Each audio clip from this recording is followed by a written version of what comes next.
A young mother and her toddler are murdered, their bodies discovered years apart, their identities unknown, and their case quietly dismissed as part of a serial killer's shadow. For 28 years, they were known only as Peaches and Baby Doe.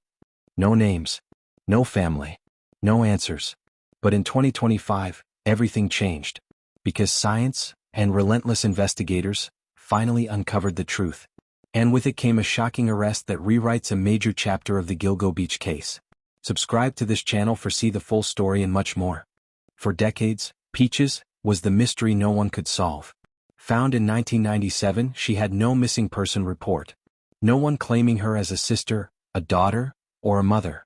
Just a woman with a small peach tattoo, and a story trapped in silence. Her child, found 14 years later in 2011, was known only as Baby Doe.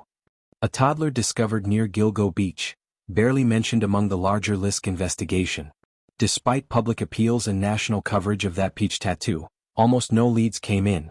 The case went cold, and the world moved on. But then came a new age in forensic science. Genetic genealogy, the same method cracking open decades-old mysteries, gave investigators something they had never had before. A thread to pull. In 2020, that thread grew stronger. DNA leads pointed toward military records, distant relatives, and family trees scattered across the South. And on April 23, 2025, the breakthrough finally arrived. Peaches was no longer a Jane Doe. She was Tanya Denise Jackson, a 26-year-old U.S. Army veteran from Alabama. And Baby Doe? Her name was Tatiana Marie Dykes, Tanya's 2-year-old daughter. For the first time in nearly 3 decades, mother and child had identities, and humanity restored. Then only months later, an even bigger twist. On December 3, 2025, police in Florida arrested 66-year-old Andrew Dykes under a warrant from New York. He was charged with the murder of Tanya Denise Jackson. Investigators also confirmed what many feared. Tatiana, the toddler, had been killed as well. For years, their deaths were thought to be part of the Gilgo Beach serial killer pattern. But now, authorities say there's no evidence tying this mother and child to Rex Heuermann or any other LISK-linked cases. This wasn't the work of a serial killer. This was a completely separate, personal, and devastating crime. The revelation reshaped the entire narrative. Tanya wasn't just an unidentified torso found in a container. She was a veteran, a medical assistant, a mother. Tatiana wasn't just another item in a cold case file. She was a child whose life had barely begun. Their names brought dignity and direction.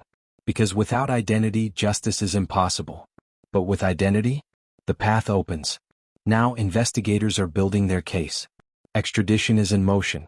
And prosecutors are deciding whether additional charges, including Tatiana's death, will follow. For 28 years, Tanya and Tatiana were shadows in one of America's most infamous murder investigations. But thanks to persistence, science, and time, they are shadows no longer. Peaches and Baby Doe have become Tanya Denise Jackson and Tatiana Marie Dykes. 2 human beings finally given the recognition they deserved. And with a suspect behind bars, there is now something this case has never had before. Hope. Hope for justice. Hope for accountability. And hope that even the coldest cases can still find their way into the light.